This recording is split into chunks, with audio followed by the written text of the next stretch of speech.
নমস্কার বন্ধুরা, আশা করি আপনারা সকলে ভালো আছেন এবং নিয়মিত আমার ভিডিওগুলো দেখছেন। বন্ধুরা, আজকে কিন্তু আপনারা ভিডিওর মাধ্যমে একটা ভীষণ গুরুত্বপূর্ণ ইনফরমেশন পেতে চলেছেন। ভিডিওটা আমি একদম ছোট করেছি জাস্ট ইনফরমেশনটা দেওয়ার জন্য, তো ভিডিও শেষ পর্যন্ত অবশ্যই আপনারা দেখবেন, তাহলে আপনাদের কাছে ভীষণভাবে পরিষ্কার হয়ে যাবে ভিডিওটা। আপনারা সামনে দূরে দেখতে পাচ্ছেন কল্যাণী মোড় আসছে, এবং কল্যাণী মোড়ের আগে আপনারা অনেকেই জানেন, যারা আমার ভিডিও আগে দেখেছেন, এখানে কিন্তু একটা টোল করা হয়েছে। এনএইচের মধ্যে NH-12 যে অংশ দুটো এর মধ্যে টোল করা হয়েছে। একটা হচ্ছে নদীয়ার মধ্যে যে দুটো অংশ আছে সেটার মধ্যে হচ্ছে এই কল্যাণী মোড় একটা, এবং আপনাদের কৃষ্ণনগর ছাড়িয়ে বেথুয়ার ওখানে কিন্তু একটা টোল আছে।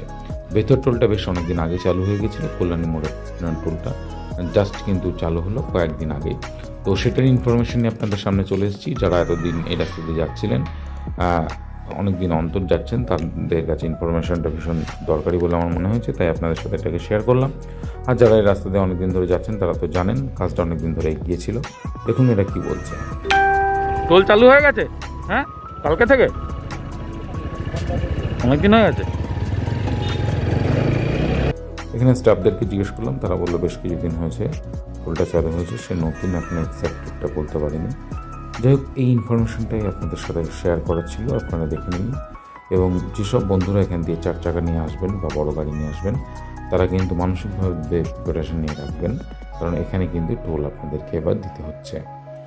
আর যারা ছোটো গাড়ি বাইক নিয়ে আসবেন তাদের পক্ষে কোনো অসুবিধা নেই। আপনাদেরকে দেখিয়ে যে আমি বাইক নিয়েছিলাম, পাশের লেন দিয়ে আপনারা অনায়াসে বাইক নিয়ে আসতে পারবেন, সেক্ষেত্রে কোনো অসুবিধা হবে না। এতক্ষণ সঙ্গে থাকার জন্য অসংখ্য ধন্যবাদ।